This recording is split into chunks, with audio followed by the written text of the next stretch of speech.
Hello नमस्कार, welcome to inculcate learning. So Gujarat SET का paper हम डिस्कस कर रहे थे जी। लास्ट क्लास में हमने नवंबर 2023 का पार्ट 1 यानी कि 50 क्वेश्चंस हम डिस्कस उसके कर चुके हैं। बचे हुए 50 क्वेश्चन, क्योंकि मोस्टली सेट नेट के एग्जाम में 100 क्वेश्चन ही अपने देखने को मिलते हैं सब्जेक्ट से रिलेटेड। सो एजुकेशन सब्जेक्ट का डेफिनेटली ये पेपर है। 51 to 100 क्वेश्चन हमें डिस्कस करने हैं। बाकी सेट के लिए, बाकी किसी भी स्टेट के जो है एलिजिबिलिटी टेस्ट के लिए प्लस नेट के लिए, ये इक्वली इंपॉर्टेंट है। आपकी बहुत अच्छे से जो है यहाँ से प्रैक्टिस हो जाएगी। Okay, this is presented by me Raveena. Videos informative लगी तो इनकलकेट लर्निंग को लाइक शेयर सब्सक्राइब जो आप कर सकते हैं। इट्स एब्सोल्युटली फ्री में इतना तो बनता है। ओके, 51st क्वेश्चन आपके सामने है। टी टेस्ट अनोवा और एनकोवा। अनोवा की full form analysis of variance, और ये रहेगी analysis of covariance. Okay, can be used for data analysis only if the data are obtained in a scale या on a scale. तो ये तीनों test से अगर हम डाटा एनालिसिस करना चाह रहे हैं तो डाटा किस स्केल पे होना चाहिए। ये तीनों टेस्ट जो है वो पैरामेट्रिक टेस्ट है। ओके, और आपको इतना तो पता होना चाहिए कि जब आप पैरामेट्रिक या नॉन पैरामेट्रिक टेस्ट की बात करते हैं तो क्या मेजर डिफरेंस है। सबसे मेजर डिफरेंस स्केल का भी आ जाता है। तो पैरामेट्रिक टेस्ट है तो इंटरवल या रेशियो स्केल पे अपना डाटा होना चाहिए, और नॉन पैरामेट्रिक की अगर हम बात कर रहे हैं तो नॉमिनल स्केल और अपना ऑर्डिनल स्केल पे डाटा होना चाहिए। तो आंसर क्या हो जाएगा, डाटा जो है वो इंटरवल और रेशियो स्केल पे होना चाहिए।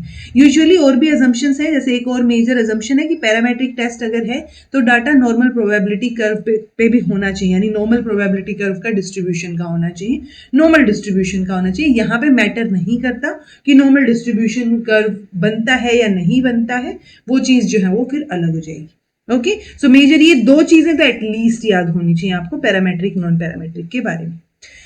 नेक्स्ट है, a test is administered on the same group of the students twice. तो दो बार हमने ड्यूरिंग 15 डेज सेम ग्रुप के ऊपर दो बार एक टेस्ट लगाया है, and the difference between averages of their score is found without any known reason.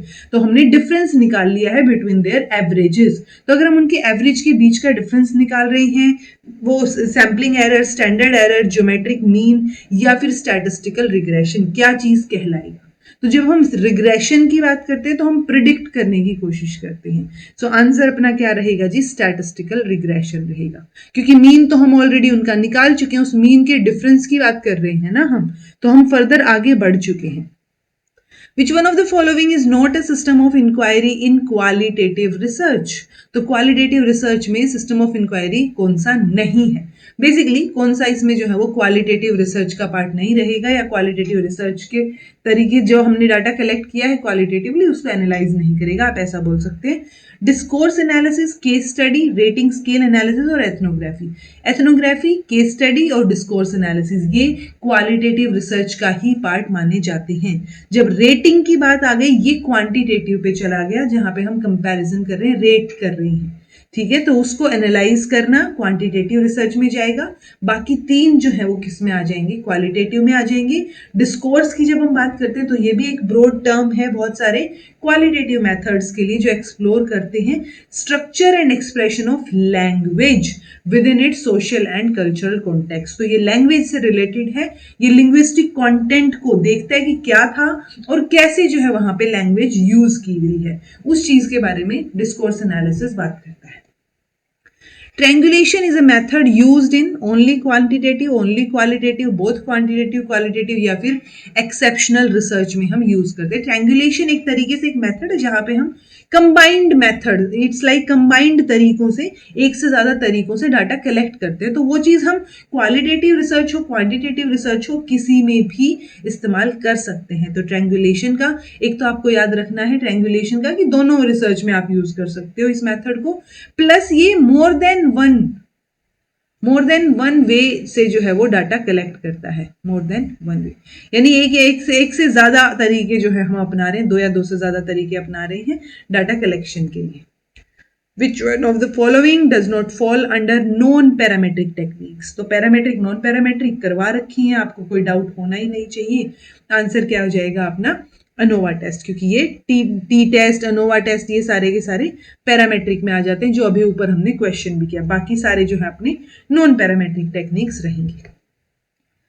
Then है जी positive skewness occurs when the peak of the curve. तो पॉजिटिव नेगेटिव स्क्यूनेस, एक होता है नॉर्मल प्रोबेबिलिटी कर्व, एक रहेगा अपना ऐसे और एक रहेगा अपना राइट साइड में आपको पीक नजर आएगी। ठीक है, तो ये जो राइट साइड वाला है ये नेगेटिव स्क्यूनेस है, जो लेफ्ट साइड में पीक नजर आ रही है that is positive skewness. Skewness हम सिमेट्री की बात करते हैं कि आप सिमेट्रिकल आपका है, जैसे ये नॉर्मल प्रोबेबिलिटी कर्व है तो ये सिमेट्री है, आपका लेफ्ट हाफ जो है वो राइट हाफ के बराबर होगा बेसिकली। बट जब लैक ऑफ सिमेट्री हो जाती है तो वो स्क्यूड ग्राफ, स्क्यूड कर्व हो जाता है, और उस स्क्यूड में भी अगर लेफ्ट में है आपका पीक ऑफ द कर्व तो वो पॉजिटिव स्क्यूनेस रहेगा। ये चीज मैंने अभी अभी आपको बता दी है। इसमें ये चीज भी याद रखिए कि जब नेगेटिवली स्क्यूड होता है या पॉजिटिवली स्क्यूड होता है तो मीन मीडियन मोड का क्या चक्कर रहेगा। जैसे यहाँ पे नॉर्मल में मीन मीडियन मोड तीनों बराबर रहेंगे, यहाँ पे mean then median and then mode. तो ये वैल्यूज आपको पता होनी चाहिए, यहाँ पे मीन मीडियन एंड मोड। ठीक है जी, तो ये सीक्वेंस भी पूछ ली जाती है बहुत बार। What is true in terms of alternative hypothesis? तो अल्टरनेटिव हाइपोथेसिस के टर्म्स में क्या चीज सही है? It is alternate to research hypothesis, alternate to null, alternate to directional and declarative hypothesis. तो ऑब्वियसली पहले हम नल हाइपोथेसिस बनाते हैं, उसकी अल्टरनेट जो होगी वो अल्टरनेट हाइपोथेसिस होगी। As simple as that. Okay, answer B रहेगा। Experimental mortality affects. तो जब एक्सपेरिमेंट के दौरान मान लो आपने 50 बच्चों का डाटा कलेक्ट करना शुरू किया है, अब उन 50 बच्चों में से मान लो 2 बच्चों के पापा का ट्रांसफर हो गया, मदर का ट्रांसफर हो गया और अब वो इस स्कूल को छोड़ के कहीं और जा रहे हैं काफी दूर, तो अब उनका डाटा आप नहीं कलेक्ट कर पाओगे, राइट। आपको जो है वो 48 बच्चे जो बच गए उन्हीं के साथ कंटिन्यू करना पड़ेगा। तो जो 2 वहां से अब आपकी स्टडी से आउट हो गए, स्टडी के लिए मोर्टल हो गई है, that will be known as experimental mortality. ये किसको अफेक्ट करेगी? ये इंटरनल वैलिडिटी को अफेक्ट करेगी, बिकॉज इंटरनल वैलिडिटी में हम एक्यूरेसी की या उसकी बात कर रहे हैं जो इंटरनल लेवल पे हमारा डाटा होगा। एक्सटर्नल वैलिडिटी को अफेक्ट वो चीज करती है जो उसकी जनरलाइजेशन पे जो है वो क्वेश्चन मार्क लगाती कहीं ना कहीं, या उसकी जेन्युइननेस पे क्वेश्चन मार्क लगाती। सो फिलहाल के लिए ये इंटरनल वैलिडिटी को अफेक्ट करेगा। An intervention done for research dash a method of data collection।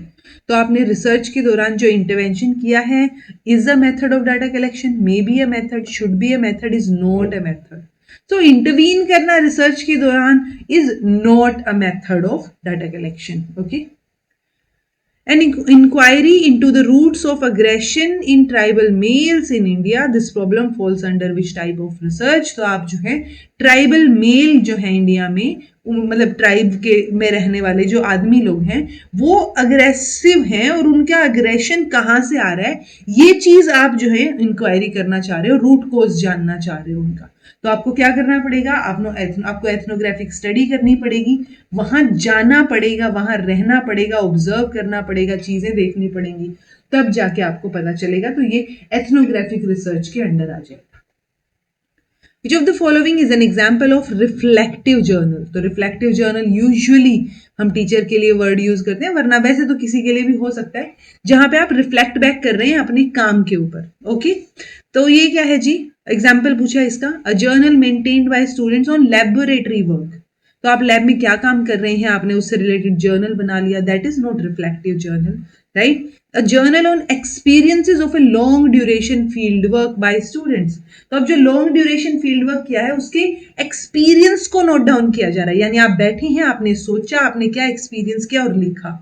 ये कहीं ना कहीं रिफ्लेक्टिव जर्नल या रिफ्लेक्टिव थिंकिंग का जो है वो साइन हमें दे रहा है। A journal consisting of articles written by students on their reflection of childhood. Okay, childhood के ऊपर क्या रिफ्लेक्शन है उनके, तो किसी भी टॉपिक पे रिफ्लेक्शन हो सकते हैं। फिर a journal which provides details about efforts of teachers on student learning. तो ये भी रिफ्लेक्टिव थिंकिंग का या रिफ्लेक्टिव जर्नल का एग्जाम्पल जो है वो नहीं होगा। आंसर अपना बी हो जाएगा। जब आप अपने एक्सपीरियंस, एक लंबी ड्यूरेशन की फील्ड वर्क के बाद आप स्टूडेंट जो है वो बैठ के वो एक एक्सपीरियंस लिख रहे हैं, जर्नल लिख रहे हैं एक्सपीरियंसेस के बारे में, तो वो जो है वो रिफ्लेक्टिव जर्नल होगा कि आप बैठे हैं और आप रिफ्लेक्ट बैक कर रहे हैं, सोच रहे हैं। इन portfolio assessment student performance is assessed based on. तो पोर्टफोलियो असेसमेंट में स्टूडेंट के जो परफॉर्मेंस है वो किस बेसिस पे असेस हो रही है, जितना टाइम उसने लिया है एक्टिविटी को कंप्लीट करने के लिए उस बेसिस पे, कि जिसने कम टाइम लिया वो बढ़िया, ज्यादा टाइम लिया वो नहीं है, या फिर the rubrics for judging the level of performance of student. तो आपने एक लिस्ट बना रखी है कि इन बेसिस पे जो है हम परफॉर्मेंस को जज करेंगे। Okay, fair enough. Sincerity shown by the student in completing the activity, कि कितना सिंसियर है बच्चा, ठीक है। Then appropriateness of language and presentation. तो लैंग्वेज और प्रेजेंटेशन सिर्फ दो ही चीजें हैं, रुब्रिक्स में हम और भी बहुत सारी चेकलिस्ट डाल सकते हैं। तो आंसर अपना बी रहेगा कि रुब्रिक्स आप बनाएंगे जजमेंट के लिए कि क्या लेवल ऑफ परफॉर्मेंस बच्चे का रहा है। Which of the following statements about portfolio is not true? तो कौन सी चीज ट्रू नहीं है पोर्टफोलियो के बारे में? Okay, portfolio contains the sample of work done by the students over a period of time. या portfolio provides scope for involving students in assessment of their own learning. Portfolio presents the learning journey of each student. Portfolio presents a cumulative record of performance of all the test conducted by teacher. तो देखो, portfolio में आपको हमेशा एक example देती हूँ, जैसे जो एक्टर एक्ट्रेसेस वगैरह हैं वो अपने लिए एक पोर्टफोलियो बनाते हैं कि उनकी फोटोज का, अच्छी अच्छी फोटोज अलग अलग फॉर्म में। ओके, तो अब ऐसा तो नहीं है जितनी भी फोटोज उन्होंने क्लिक करवाई वो सारी की सारी डाल के दे देंगे, नहीं। तो ऐसे ही बच्चे की केस में बच्चा जब पोर्टफोलियो बना रहा है तो वो अपनी अचीवमेंट्स, अपनी अच्छी चीजें, वो सारी चीजें जो उसने काम किया है over a period of time, उसके सैंपल्स डालता है उसमें। ओके, सो पहली स्टेटमेंट बिल्कुल ठीक है, जो over a period of time उसने काम किया है। दूसरी, डेफिनेटली इसमें वो, उसको भी तो हम इन्वॉल्व कर ही रहे हैं ना, वो खुद अपनी बहुत सारी परफॉर्मेंस को असेस करके उनमें से कुछ एक परफॉर्मेंस जो है वो पोर्टफोलियो में डाल रहा है। पोर्टफोलियो प्रेजेंट्स द जर्नी, कि उसने क्या सीखा है, तो वो लर्निंग जर्नी शो कर रहा है, ये बात भी ठीक है। बट सारे के सारे टेस्ट जो टीचर ने कंडक्ट किए हैं उनमें क्या परफॉर्मेंस, क्या रिकॉर्ड रहा, वो नहीं डाला जाएगा। हो सकता है किसी में अच्छा रिकॉर्ड ना भी रहा हो, तो जब आप अच्छे नहीं लग रहे किसी फोटो में तो आप पोर्टफोलियो में थोड़ी डालेंगे, राइट। तो डी ऑप्शन जो है वो सही नहीं होगा। According to Bloom's taxonomy, which of the following performances of the learner does not assess learning at the understanding level? So, कौन सी चीज इनमें से अंडरस्टैंडिंग लेवल की नहीं है? ओके, या अंडरस्टैंडिंग लेवल जो है वो जज या जो लर्नर का परफॉर्मेंस है उसको जज नहीं करेगी, असेस नहीं कर पाएगी। Giving example of a concept, एक एग्जाम्पल बताना है आपको एक कॉन्सेप्ट डिफाइन करना है जो टेक्स्ट बुक में जिस तरीके से दिया हुआ है वैसे। Stating the difference between two concept, difference बताना है, या फिर stating the meaning of concept in one's own word. तो ये खुद के शब्दों में बता रहे हो, यहाँ पे भी डिफरेंस बता रहे हो, यहाँ पे भी एग्जाम्पल आप अपने हिसाब से बता सकते हो। बट जब आप टेक्स्ट बुक, आपने मेंशन कर दिया कि टेक्स्ट बुक में जो कॉन्सेप्ट जिस तरीके से डिफाइन किया गया है वैसे कि वैसे बताओ, तो आप अंडरस्टैंडिंग लेवल कहाँ चेक कर रहे हो, राइट। आप तो चेक कर रहे हो कि उसने डिट्टो मेमोराइज किया या नहीं, तो मेमोरी लेवल चेक हो गया ये तो, राइट, ना कि अंडरस्टैंडिंग लेवल। सो बी जो है वो अंडरस्टैंडिंग लेवल नहीं चेक करेगा, असेस नहीं करेगा। Which of the following statements about the difference between formative and summative assessment is not true? Note देखना भूलना नहीं है, अगर भूल गए तो गड़बड़ हो जाएगी। The monthly test is a formative test and annual test is a summative test. ठीक बात है, ओके। फॉर्मेटिव टेस्ट जो है वो असेसमेंट ऑफ लर्निंग के लिए है और समेटिव फॉर लर्निंग के लिए। ये उल्टा दे दिया जी इन्होंने, ये तो गड़बड़ लग रहा है, क्योंकि formative test assessment for learning, learning के लिए है, ठीक है। यहाँ पे है लर्निंग हो चुकी है उसकी असेसमेंट आप कर रहे हो, तो ये उल्टा लिख दिया है यहाँ। A formative test can be used for diagnosis, कर सकते हैं। Where is the decision of prompting a student, promoting a student to the next class is based on summative, ये बात बिल्कुल ठीक है। आप डायग्नोसिस के लिए फॉर्मेटिव यूज कर सकते हो, बट अगली क्लास में प्रमोट करना है नहीं करना है बच्चे को, वो समेटिव टेस्ट के ऊपर निर्भर करेगा। Formative statement is done during teaching and summative assessment is done at the end. तो ये सारी स्टेटमेंट सही है, बस ये इन्होंने उल्टी कर दी है, वो रिवर्स कर दिया है। फॉर्मेटिव टेस्ट जो है वो असेसमेंट फॉर लर्निंग के लिए होता है और समेटिव टेस्ट जो है वो असेसमेंट ऑफ लर्निंग के लिए होता है, उल्टा है, ओके।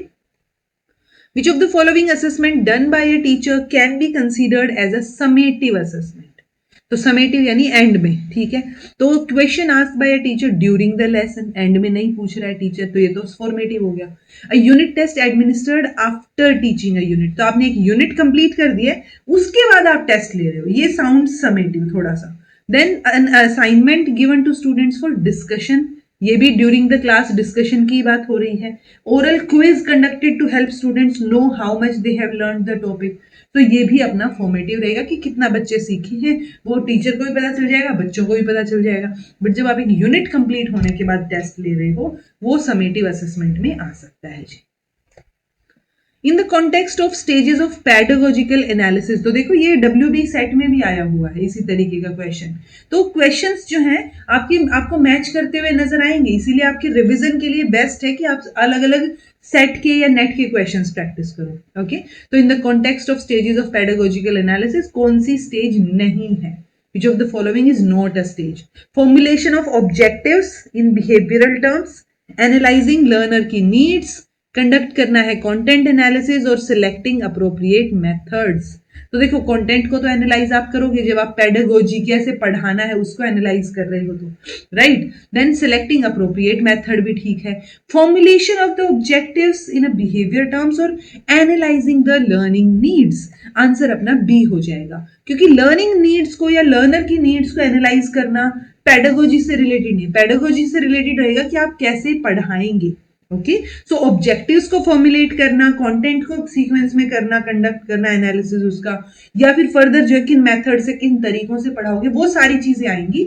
लर्नर को एनालाइज करना पेडागोजिकल एनालिसिस में नहीं आएगा, क्योंकि आप लर्नर को एनालाइज नहीं कर रहे हो, पेडागोजी को एनालाइज कर रहे हो। In which assessment procedure a learner's performance is not compared with another learner, तो किसी और से कंपेयर नहीं की जा रही है, ऑब्वियसली बात है। क्राइटेरिया रेफरेंस्ड टेस्टिंग, क्योंकि क्राइटेरिया रेफरेंस में हम मास्टरी लर्निंग की बात करते हैं, ठीक है।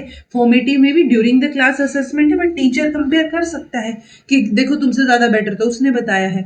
समेटिव असेसमेंट में भी आप पास फेल करके पोजीशंस निकाल के एंड में जो असेसमेंट कर रहे हो उसमें भी कहीं ना कहीं कंपैरिजन है। नॉर्म रेफरेंस तो होता ही रैंकिंग के लिए, कंपैरिजन के लिए है, और क्राइटेरिया रेफरेंस मास्टरी लर्निंग के लिए, जिसमें कंपैरिजन आप खुद से ही करते हो, दूसरे लर्नर से कंपैरिजन नहीं होता है। आपने पहले क्या सीख रखा था और अब आपको क्या आता है उस कॉन्सेप्ट में, that is defined in criteria reference testing.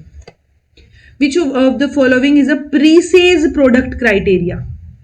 तीन चीजें हम पढ़ते हैं जब हम टीचर परफॉर्मेंस को इवेल्युएट करना चाह रहे होते हैं। एक रहेगा प्रीसेज, एक रहेगा प्रोसेस क्राइटेरिया, और एक रहेगा प्रोडक्ट क्राइटेरिया।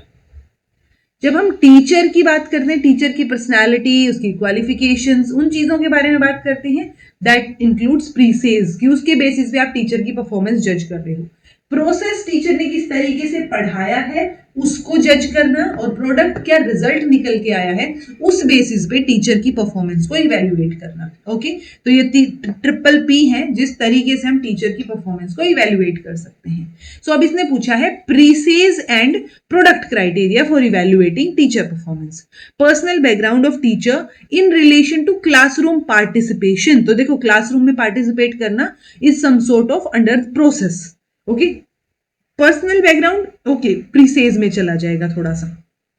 टीचर का मैरिटल स्टेटस और बच्चों के एम्बिशंस, तो एम्बिशंस भी एज सच प्रोडक्ट तो नहीं है, राइट, बट टीचर की एजुकेशनल क्वालिफिकेशन प्रीसेज में आएगी, और बच्चों ने क्या अचीवमेंट हासिल की है, तो टीचर की एजुकेशनल क्वालिफिकेशन जो है इन रिलेशन टू, अगर हम अचीवमेंट ऑफ स्टूडेंट देखेंगे, that will be presage product criteria.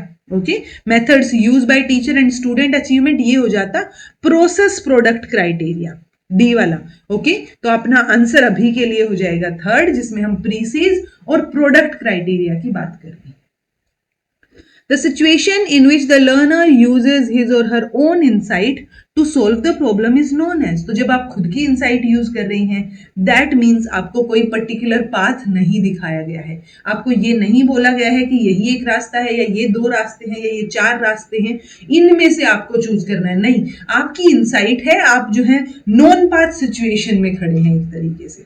Okay, तो वो रास्ता जो आप चूज करेंगे वो सडनली आएगा आपको, वो आपकी इंसाइट पे डिपेंड करता है। Choose the correct order of the steps of model of developing instruction design given by Henrich and Mollenda।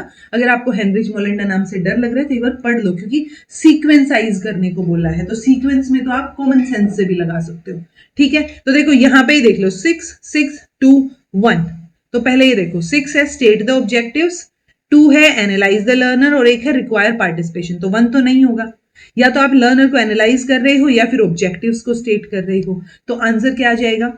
चलो यहां से आपको कंफ्यूजन हो रहा है कि एनालाइज करें लर्नर को या ऑब्जेक्टिव्स को स्टेट करें, तो आप एंड देख लो। एंड ये तो होगा नहीं, ये तो हमें पता चल गया। अब 3 या 5, 3 है इवेल्युएट एंड रिवाइज और 5 है यूटिलाइज। नहीं, हम तो इवेल्युएट करेंगे लास्ट में। तो लास्ट में अगर आप इवेल्युएट करेंगे तो ये 2 ऑप्शन आ गए आपके और 2 कट आउट हो गए, यानी अब 50-50% चांस हो गया आपका क्वेश्चन ठीक होने के। ओके, यहां से अब उल्टे चलिए, देखो ये 4 चीजें तो इन्होंने सही सेम ही बताई हैं, यानी कि सिलेक्ट द मेथड, देन आपका उस मेथड सिलेक्ट करने के बाद उसको यूटिलाइज करना है मेथड को, देन आप पार्टिसिपेशन अब आपको जरूरी है, और पार्टिसिपेशन के बाद आप इवेल्युएट करोगे। अब आपके पास 2 ऑप्शन बचे हैं। ये आपका कंफ्यूजन यहां पे अगर है तो गड़बड़ हो जाएगी, अदरवाइज आपको पता होगा कि पहले आप एनालाइज करेंगे और फिर आप ऑब्जेक्टिव्स को स्टेट करेंगे। उस एनालिसिस के बेसिस पे, नीड एनालिसिस के बेसिस पे आप ऑब्जेक्टिव्स बनाएंगे। उन ऑब्जेक्टिव्स के बेसिस पे आप मेथड्स को सिलेक्ट करेंगे, उनको यूटिलाइज करेंगे, लर्नर पार्टिसिपेशन चाहिए होगी और लास्ट में जाके इवेल्युएट करके रिवाइज कर देंगे उनको। Which of the following is not a benefit of using ICT in education? तो ICT का इस्तेमाल जब आप एजुकेशन में कर रहे हैं तो क्या बेनिफिट नहीं है? डिक्रीज्ड टीचर वर्कलोड, वर्कलोड वैसे तो डिक्रीज हुआ ही नहीं है, बेनिफिट तो दूर की बात है।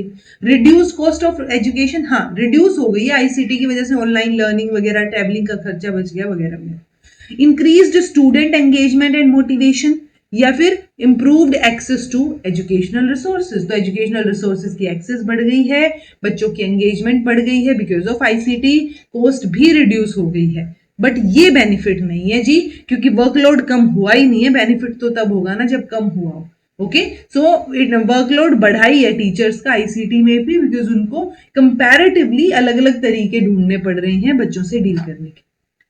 Which among the following is the purpose of a display portfolio? तो display portfolio का purpose पूछा है आपसे, to demonstrate mastery of learners in curricular area, या to document students specific learning outcomes, या to diagnose the difficult areas for learner, या फिर to demonstrate high level of achievement attained by learner. तो major purpose क्या है? तो display portfolio है, बच्चा अपने आप को डिस्प्ले कर रहा है, तो जो जो हाई लेवल ऑफ अचीवमेंट उसने अटेन किए हैं वो उनको डेमोन्स्ट्रेट करेगा। अब ये मेन पर्पस है डिस्प्ले पोर्टफोलियो का। इसमें ऑब्वियस सी बात है जो उसकी अचीवमेंट्स है उनमें से भी वो कौन कौन सी बेस्ट अचीवमेंट्स मानता है, ये असेसमेंट भी वो खुद ही कर रहा है ना, तो वो कहीं ना कहीं असेसमेंट में भी इन्वॉल्व है। The visual and auditory interactive communication through ICT among people staying at varied location is specifically termed as। तो विजुअल है, ऑडिटरी है और इंटरैक्टिव कम्युनिकेशन है। तो ये कैसे होगा? टेलीकॉन्फ्रेंसिंग में तो सिर्फ ऑडियो है, वीडियो में दोनों है, ऑडियो वीडियो। ब्लॉगिंग तो इंटरैक्टिव होगा ही नहीं एक तरीके से, और स्पेसिफिकली जब आप अलग अलग लोकेशन पे हो तो ब्लॉगिंग और ईमेलिंग जो है वो थोड़ा सा कम इंटरैक्टिव होगा। वीडियो कॉन्फ्रेंसिंग ज्यादा इंटरैक्टिव होगा जिसमें विजुअल और ऑडिटरी दोनों शामिल है। ब्लॉगिंग और ईमेल में विजुअल्स शामिल नहीं है, ऐसे ही टेली कॉन्फ्रेंसिंग में भी सिर्फ ऑडियो शामिल है। इन दोनों में तो ऑडियो भी शामिल नहीं है, तो बी आंसर हो जाएगा।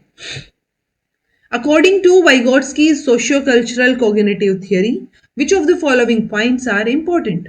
तो कल्चर प्लेज सिग्निफिकेंट रोल, हाँ सोशियो कल्चरल है, सोसाइटी और कल्चर रोल प्ले कर रही हैं, बात तो ठीक है। अगर 1 का पता है तो ये देखो, ये दोनों तो कट आउट हो गए। Teacher should make the student perform better in examination, नहीं, हम टीचर का वो परफॉर्म करवाए बच्चे को, एग्जाम ओरिएंटेड हो चीजें, उस पर सपोर्ट नहीं कर रही हैं। लैंग्वेज जो है is a root of culture, बोल सकते हैं। Student can not learn by their own experiences, नहीं, स्टूडेंट अपने एक्सपीरियंसेस से सीखेगा। तो 3 वो बताने थे हमें, ये दोनों तो गलत हो गए। Individual learns on the basis of his role in community, ये बात भी ठीक है। सो 1, 3 एंड 5 हमारा आंसर हो जाएगा। ठीक है जी। Okay, dash helps in connecting previous knowledge of the student with new knowledge according to Ausubel. So Ausubel के अकॉर्डिंग, तो ओसोबेल के अकॉर्डिंग आपको ओसोबेल देखते ही एडवांस ऑर्गेनाइजर ध्यान आना चाहिए कि अच्छा एडवांस ऑर्गेनाइजर की बात तो ओसोबेल करते हैं। तो एडवांस ऑर्गेनाइजर जो है वो हेल्प करेगा कि जो प्रीवियस नॉलेज है उसको नई नॉलेज के साथ कनेक्ट किया जाए। आप एडवांस में ऑर्गेनाइज करके चल रहे हो चीजों को। ओके, तो answer D. Arrange the following in correct order according to the model developed by Roger, team of Roger by B. ठीक है। अब रोजर बाइबी का भी नहीं है तो भी आप क्या ध्यान रख सकते हो, यानी इससे हमें ये भी आइडिया होता है कि हम यूजुअली गाइने की बात करते हैं कि गाइने ने 5 E's की बात की है, बट ये जो मॉडल है ये एग्जैक्टली रोजर बाइबी ने दिया है। ओके, ये हमने पढ़ा हुआ है ऑटोमेटिकली। हम पहले एंगेज करते हैं, देन क्या करते हैं, देखो एंगेज अगर आप करोगे, देखो एंगेज, देन आप एक्सप्लोर कर रहे हो, देन आप एक्सप्लेन कर रहे हो, एक्सप्लोर करके, अरे रुकिए रुकिए रुकिए जरा रुकिए, हाँ ठीक है। तो ये ऑप्शन से ही आपको आधी चीजें समझ आ जाएंगी। इस तरीके से सोल्व कीजिए कि आपको याद ना भी हो तो भी चल जाए कुछ चीजें, यहां तक सेम है चीजें, ठीक है। अब आपको देखना है, एंगेज कर लिया, एक्सप्लोर कर लिया, एक्सप्लेन कर लिया। अब पहले इवेल्युएट करके इलेबोरेट करोगे या इलेबोरेट करके इवेल्युएट करोगे? तो आप पहले एक्सटेंड करोगे एंड देन इवेल्युएट करोगे। इवेल्युएशन लास्ट स्टेप रहता है। ओके, सो पहले इलेबोरेशन रहेगा और फिर जो है आपका क्या रहेगा, इवेल्युएशन। तो आंसर अपना क्या हो जाएगा, फर्स्ट हो जाएगा। Behaviour pattern that increases in frequency when followed by a reward. तो रिवॉर्ड, पनिशमेंट कौन बात करता है, ऑपरेंट कंडीशनिंग बात करती है, स्किनर बात करते हैं, right. Which of the following dimensions are not included in D and M information system? इसको IS भी लिखते हैं, IS सक्सेस मॉडल। तो इनमें से कौन सा डायमेंशन उसका नहीं है? फैक्चुअल क्वेश्चन है, आपको आता होगा तो पता है, नहीं तो नहीं आता होगा, ठीक है। बट ये इंपॉर्टेंट है, नेट के सिलेबस में भी मेंशन है, तो इस क्वेश्चन को आप ध्यान रख सकते हैं, इस कॉन्सेप्ट को ध्यान रख सकते हैं। आंसर क्या रहेगा जी, यूजर की रेडीनेस और नीड फॉर सर्विस, ये दोनों चीजें इंक्लूडेड नहीं है। बाकी यूजर की सेटिस्फेक्शन, सर्विस की क्वालिटी, सिस्टम की क्वालिटी, इंफॉर्मेशन की क्वालिटी शामिल रहेंगे। ये 1992 में ये मॉडल दिया था D&M ने। उसके बाद जो है इसको 2003 आई थिंक 2003 में इसको रिवाइज भी किया था, अपडेट भी किया गया था। ओके, तो ये देखो 1992 में जो दिया था उसके अकॉर्डिंग ये 6 डायमेंशंस हैं, सिस्टम की क्वालिटी, इंफॉर्मेशन की क्वालिटी, यूज एंड यूजर का सेटिस्फेक्शन और इम्पैक्ट इंडिविजुअल पे और ऑर्गेनाइजेशन पे। जब इन्होंने अपडेट किया तो ये जो ऑर्गेनाइजेशन वाला पॉइंट है ये अपडेटेड मॉडल से हटा दिया, यानी ये अपना पुराना वाला मॉडल है 1992 का, और ये वाला जो मॉडल है अपना ये 2003 का है, अपडेटेड वाला। ओके, तो देखो सिस्टम की क्वालिटी, इंफॉर्मेशन की क्वालिटी, वो चीजें मैटर करेंगी, फिर आप यूज करोगे और यूजर का सेटिस्फेक्शन चेक किया जाएगा। इन दोनों को मिला के इंडिविजुअल पे क्या इंपैक्ट है और इंडिविजुअल के बाद ऑर्गेनाइजेशन पे क्या इंपैक्ट है। अब जो अपडेट किया गया उसमें हमने बोला सिस्टम और सर्विस की, सिस्टम और इंफॉर्मेशन के साथ साथ सर्विस की भी क्वालिटी अपन देखेंगे। ओके, इन सारों को देख के यूजर का सेटिस्फेक्शन, उसका इंटेंशन क्या है यूज का, वो चीजें रहेंगी, और ओवरऑल हम नेट बेनिफिट चेक करेंगे। यहाँ पे ऑर्गेनाइजेशनल इंपैक्ट जो है वो अपडेटेड मॉडल से हटा दिया। तो ये भी पूछा गया है, अभी जो रिसेंट अपना नेट का एग्जाम हुआ था उसी में पूछा गया था कि कौन सा जो है वो अपडेटेड उसमें नहीं है, कौन सा dimension updated model of D&M IS success model में नहीं है। तो अपडेटेड में ऑर्गेनाइजेशनल इंपैक्ट नहीं है जी। Okay, which one of the 4 creative commons core condition is always included in CC licence? तो इनमें से कौन सा, इन चारों में से कौन सी एक कोर कंडीशन है जो हर एक CC लाइसेंस में होगी ही होगी? तो वो तो एट्रीब्यूशन है। BY तो सब में ही होता है, देखो ये BY यहां से हम देखते हैं, BY मतलब कोई रेस्ट्रिक्शन कहीं पर भी नहीं है, और बाकी जगह पे CC BY के साथ साथ अब हम शेयर अलाइक, नो डेरिवेटिव, इस तरीके से आगे बढ़ते हैं। तो BY तो सबके अंदर ही इंक्लूडेड रहता है। फुल फॉर्म ऑफ PERT कई बार आ चुकी है, नेट में भी आ चुकी है, मैंने बोला भी था इंपॉर्टेंट कॉन्सेप्ट है, एटलीस्ट ये तो पता होना चाहिए। तो प्रोग्राम को इवेल्युएट एंड रिव्यू करने की टेक्निक है, आंसर बी हो जाएगा। PERT के अंदर जब मैंने अभी WB सेट वाले पेपर करवाए थे उस दौरान भी बताया था कि इसके अंदर हम एक्सपेक्टेड टाइम निकालते हैं। वो एक्सपेक्टेड टाइम कैसे निकालते हैं वो फॉर्मूला आपको पता होना चाहिए। ऑप्टिमिस्टिक और मोस्ट लाइकली था ना, आगे का फॉर्मूला बताइएगा क्या आएगा, ठीक है। तो वो फॉर्मूला आपको पता होना चाहिए, वो फॉर्मूला एग्जाम में पूछा जाता है बहुत बार। सो एक्सपेक्टेड टाइम निकालते हैं ऑप्टिमिस्टिक टाइम के साथ, मोस्ट लाइकली टाइम के साथ, पेसिमिस्टिक टाइम के साथ। तो वो फॉर्मूला क्या रहेगा वो आप मुझे बताइएगा। Organizational climate comprises of 4 dimension. तो ऑर्गेनाइजेशन का क्लाइमेट कैसा होगा वो 4 डायमेंशंस हम यूजुअली लेके चलते हैं कि हाँ ये 4 तरीके का हो सकता है, rules oriented, value oriented, result oriented या इम्प्लीकेशन ओरिएंटेड। यानी ओरिएंटेशन किस पे है, फोकस किस पे है उस ऑर्गेनाइजेशन के क्लाइमेट में। कोई ऑर्गेनाइजेशन का ऐसा क्लाइमेट हो सकता है वो लोगों को काफी अहमियत देते हैं तो पीपल ओरिएंटेड हो गया, कोई सिर्फ आउटकम पे फोकस करते हैं तो रिजल्ट ओरिएंटेड हो गया, इस तरीके से। ओके, तो 4 ऑप्शंस आपको दे रखे हैं, बताइए क्या रहेगा। तो देखो जी, people oriented, rule oriented, result oriented या फिर इनोवेशन ओरिएंटेड। तो ये 4 ओरिएंटेशन आप याद रखिए। जब लोगों पे फोकस है तो पीपल ओरिएंटेड यानी लोगों को ज्यादा इंपॉर्टेंस दी जा रही है, फुल्ली रूल्स पे फॉलो की जा रही है सारी चीजें तो रूल्स ओरिएंटेड हो गया, आउटकम बेस्ड है कि कैसे भी हो रिजल्ट आना चाहिए तो रिजल्ट ओरिएंटेड हो गया, या फिर हम इनोवेशन पे फोकस कर रहे हैं कि और कुछ हो ना हो, इनोवेटिव होनी चाहिए चीजें। Okay, some statements are given below, select the one which is incorrect। गलत पूछिए आपसे कौन सी है। Educational management involves making strategic decisions and educational management coordinates and directs the human resources to meet the गोल।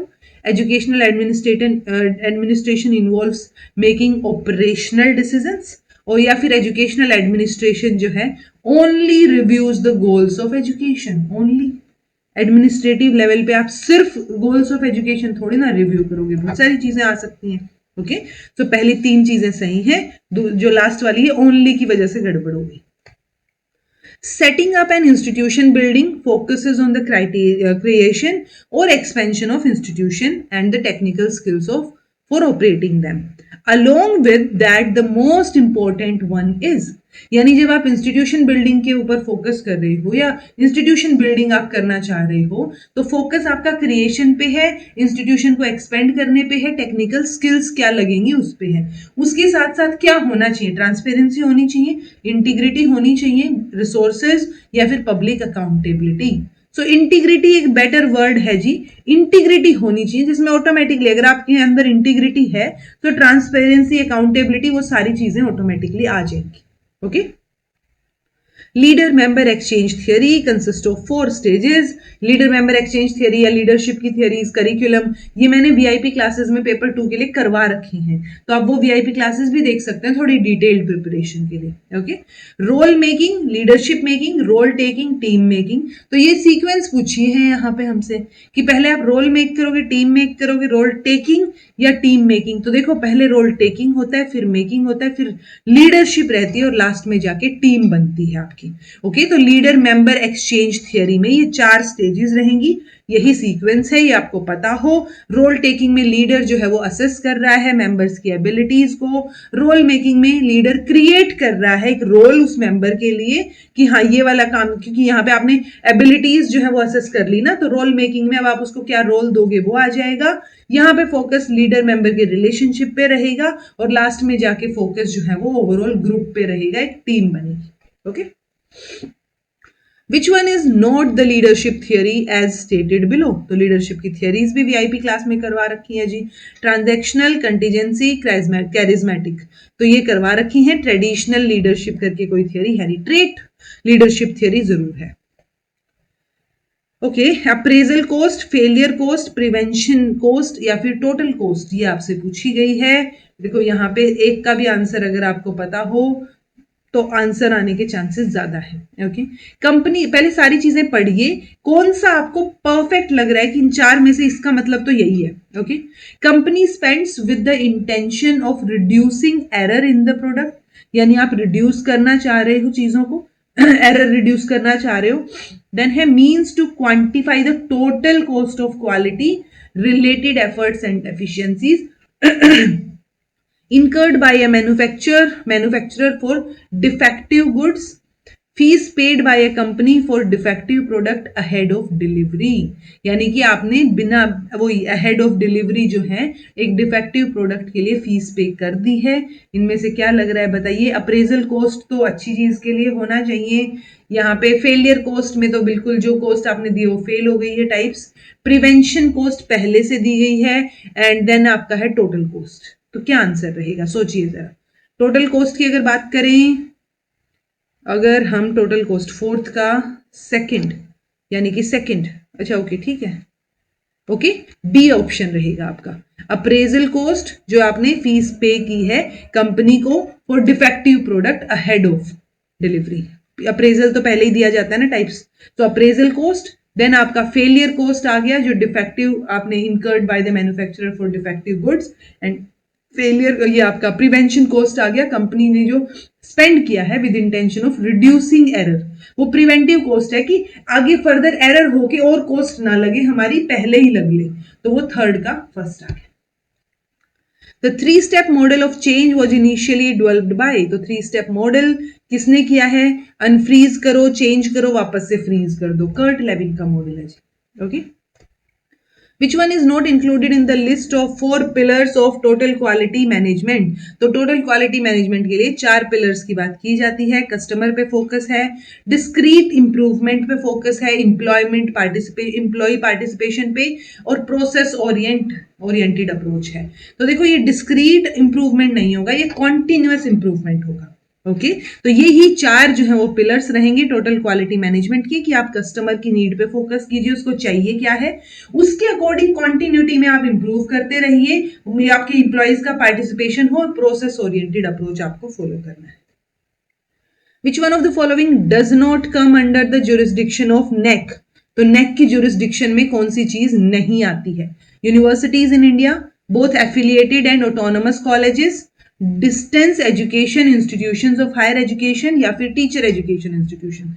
तो जो डिस्टेंस एजुकेशन के institutions हैं वो नहीं आते जी, तो जो नेक की ज्यूरिसडिक्शन में नहीं आते, एक तो रहेगा डिस्टेंस एजुकेशन के इंस्टीट्यूशंस, और दूसरा रहेगा आपका जो ऑफशोर कैंपस है आपके।